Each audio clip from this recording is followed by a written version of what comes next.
In today's video, we'll be showing you how you can simply fill in your PDF forms in HTML in 1 minute. Hi, my name is Chika Amebo from IDR Solutions. If you're interested in converting your PDF files into HTML and being able to interact with them, then you're in the right place. First, we load a PDF with interactive form fields.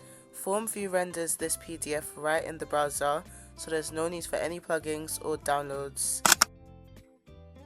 Now let's fill it in. You can type directly into the text fields, just like you would in Adobe Acrobat. Drop-downs and checkboxes work seamlessly too. It's all built right into the viewer.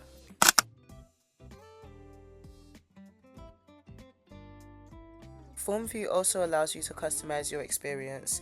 Want to disable editing or lock down certain fields? You can control all of this using HTML. Once you've filled out your form, just hit the Save button. FormVu generates a completed PDF with all the entered data ready to download. Thank you for watching. If you're a developer, make sure you subscribe and check out our blog to stay up to date and get access to our latest tutorials and demos.